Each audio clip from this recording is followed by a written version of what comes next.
As air pollution levels in the British capital reach talking about Everglades restoration, even as he's Many being who are planning criticized to boat for or swim in underfunding. America's The crude lakes and crisis rivers began this on the weekend. evening Lake Hiawatha filling up with trash, and as an one industrial man is accident trying- hundreds of miles away could have such an impact on us. was put in place in Are 1970. causing an outbreak of toxic Environmental algae. pollution contributed to the deaths of about 9 million people in 2015.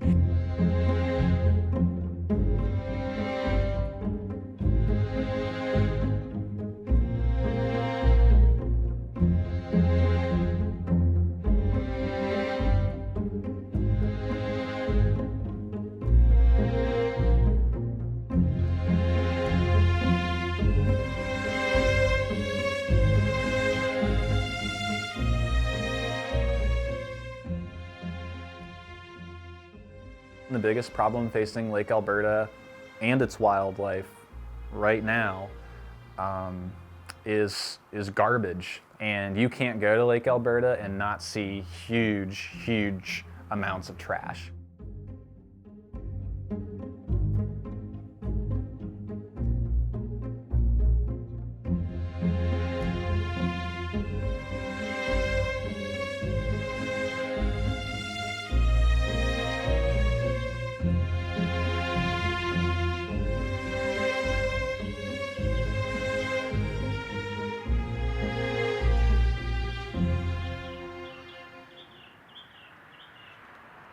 So Lake Elberta goes back to the late 90s.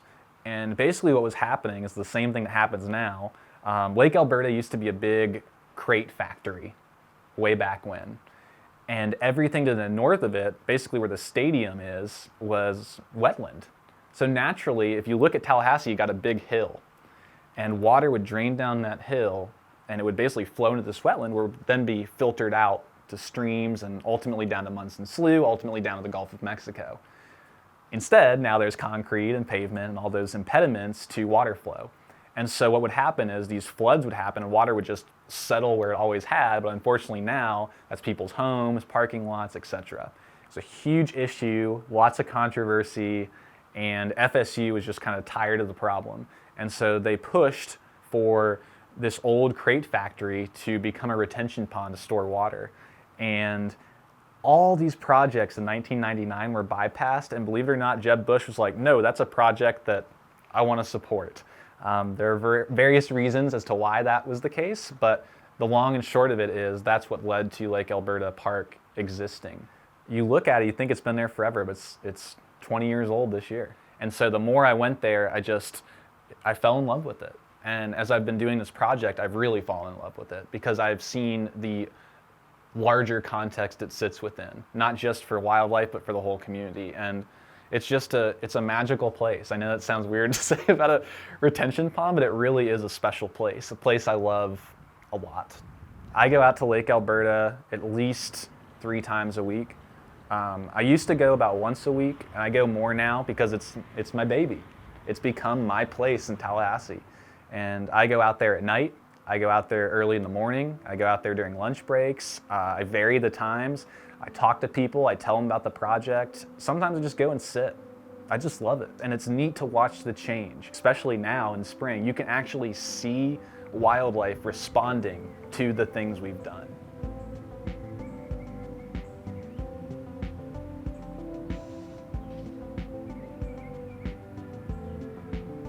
I grew up in Columbus, Ohio, which is far away from here, but same kind of issues that Florida has with development and urban sprawl.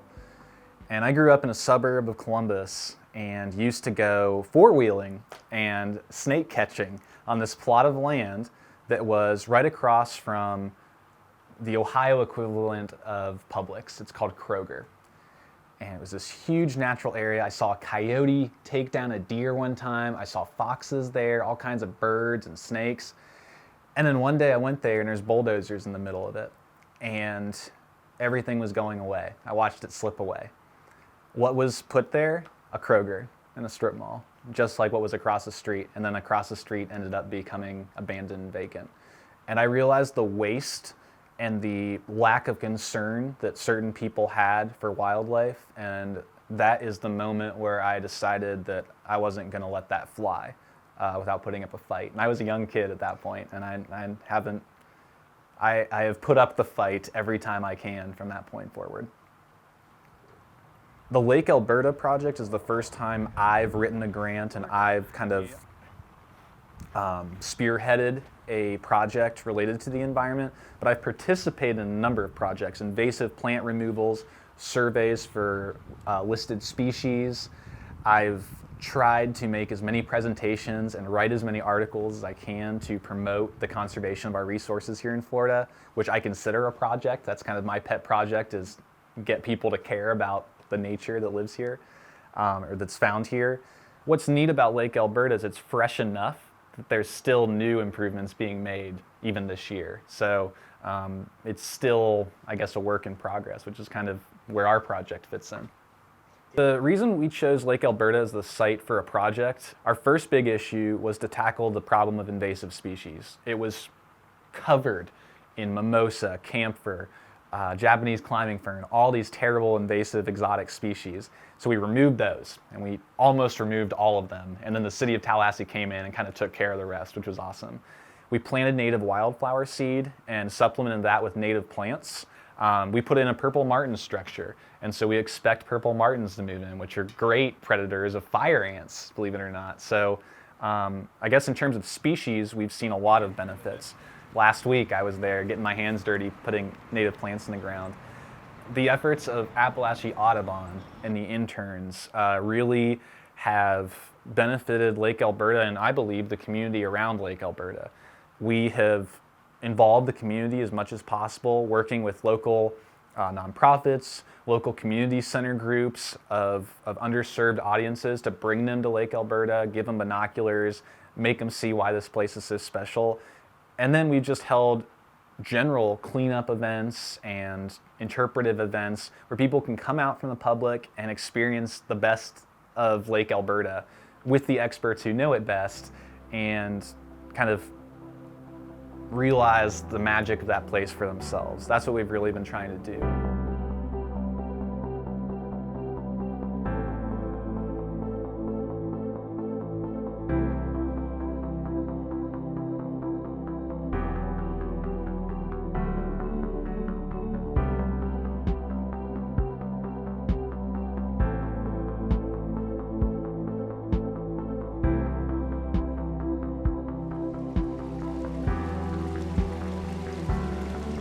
We've seen species of birds come in that were not a common sight before. I've seen owls regularly, I've seen bluebirds regularly. A year ago, I didn't see very many of those. Lake Elberta is the fourth most species-rich place for birds in Leon County. I kept hearing that people were seeing all these crazy birds there, all sorts of weird stuff, redneck grebe, Pacific loon, birds that you normally have to go not just out of state, but far out of state to see, were showing up at Lake Elberta, this 21-acre retention pond. How was that possible? I went to check it out for myself and realized it's a nice little walk, it's a nice little break to just kind of walk around the loop and see what you see. And in the past, almost 3 years, every single time I've gone there, I've seen something cool, and often something I've never seen there before. I mean, it's more species rich than parts of the Apalachicola National Forest. And it's a retention pond. The reason it's so species rich, though, is it has a huge diversity of habitats, and for whatever reason, it has just what a variety of bird species need to survive. There's like mockingbirds, the wood storks, there's a lot of different ducks, there's Canadian geese that go there, great blue heron, we've seen a bald eagle, hawks, there's like turtles there too. There's an alligator there. There was an alligator there for one of our events. What we tried to do was identify how could we make it better for birds and wildlife, but also make it better for people at the same time. As far as the community goes, I've seen more people, and I know this because I've talked to them, more people from the surrounding area use Lake Elberta than were using it a year before. And even more exciting than that, I've seen more college students and young people and to be honest, white people, Caucasian people, use the park than ever did before. Lake Elberta, I should mention, sits in a predominantly African American community. And I can go there now and I see just as many African American and Caucasian people walking around that lake at the same time.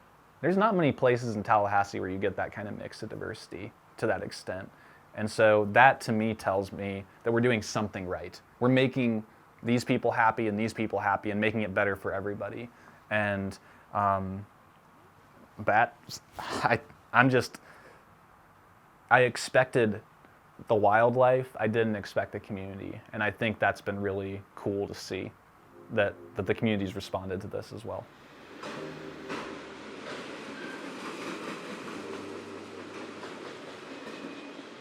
Lake Elberta sits within the south part of Tallahassee, which is one of the most underserved and impoverished areas of Tallahassee.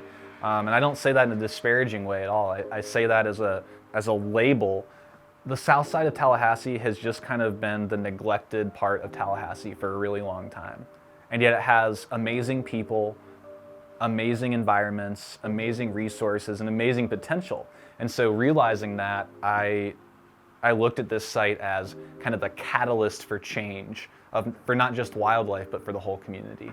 They don't have any parks, so how can you relate that to anything? How can you say like, oh, this is not a good park for us, or this isn't fair, because there's nothing else to compare it to. I want people who look like me to care about what's around them. Like, I want you to care that the park is trash. I want you to care that your kids can't go outside and play.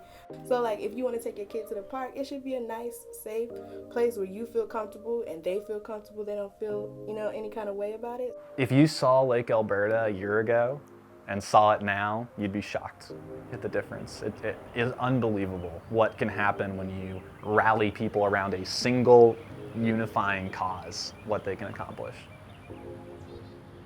The park definitely looks a lot cleaner. There's less trash. It is a stormwater retention pond, so like, even if you don't litter at the park, your litter a few miles away could end up at the park because it didn't go in a trash can. It ended up in the stormwater drain and it went into Lake Elberta. Really cleaning it up has curtailed like the littering that was going on before. I've definitely seen more people come to use the park, which has been really exciting. Our Arbor Day event, we planted so many trees. Yeah. And so now, there's a nice tree path to get to the park from Gain Street. And then coming from FAMU Way, there's like edible plants. There's blueberries that are going to be ready in like 2 months. So there's a lot of plants that are there that weren't there before. And then a lot of trash that was there that isn't there now. So.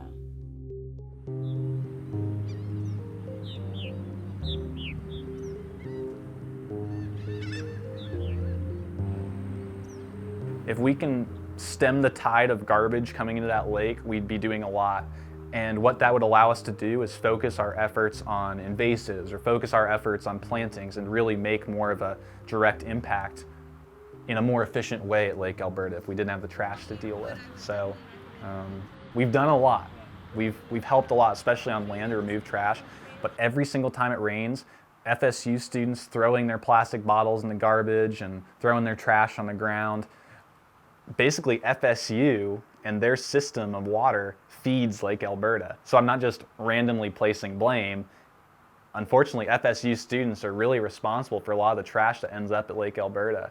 And it not only makes it unsightly and repels people from visiting, but it directly harms wildlife. We actually had a wildlife rehabber come out there one time and rescue a ruddy duck that had become entangled in fishing line. Part of that, is people using the site directly, fishing and leaving their trash, people visiting and biking and leaving their trash. By keeping the park clean or by keeping that area nice or like livable for the wildlife that come and visit, not only does it I think bring people to the park, but then I think it gives them like some type of like connection to it. So like when you feel connected to something, you'll feel more likely to go and take care of it, or you want people to come. And then now you have more birds, so that could also bring money to that area because people want to see nice things. Like you're more likely to help something that looks nice than you are to help something that doesn't look nice. I definitely believe that protecting the environment is important. I don't believe that protecting the environment is a partisan issue. I don't believe it's a issue tied to a certain race, a certain gender, a certain belief system. we all breathe air, we all require clean water, and nature is beneficial to you whether you are a farmer living in Kenya or a business executive in Manhattan. It matters to us all. And so it is critically important to all of us. I mean, it's why we're alive. And in addition to that, I believe that there are intrinsic values of spending time in nature that benefit each of us physically, mentally, and spiritually, to be honest.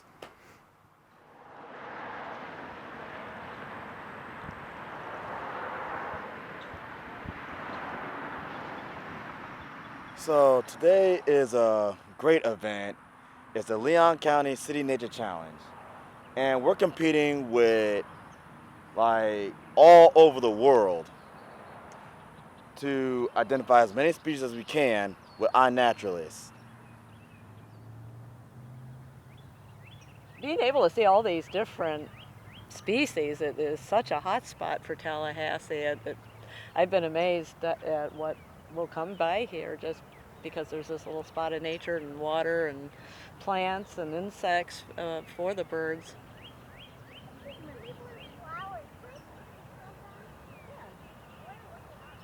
It's going really well. I think people are having a lot of fun. You know, people are making lots of observations about birds and other wildlife that are here. And then we have other events like kids can play with the chalk and draw their favorite bird, or we have binoculars and a spotting scope so people can go birding around the lake.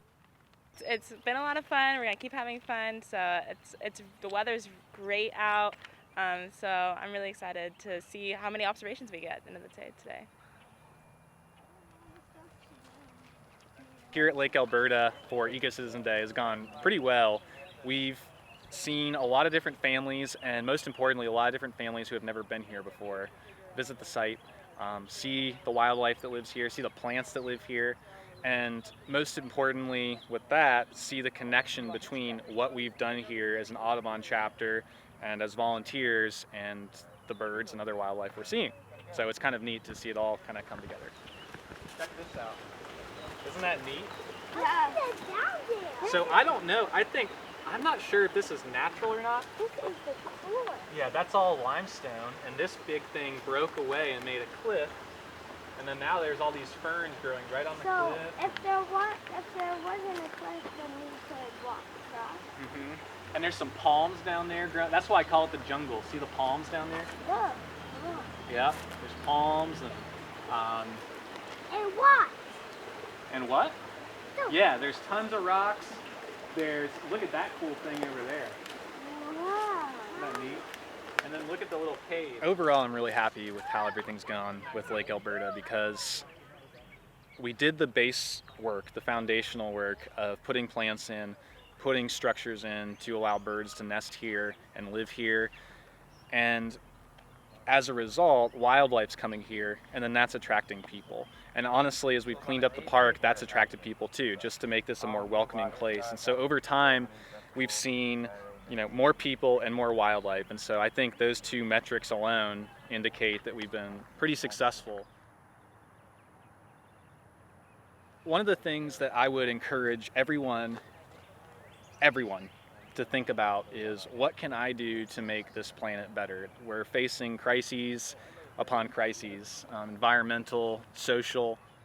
Everyone should think to themselves, what can I do to help things? And find the path that guides them to a place where they can.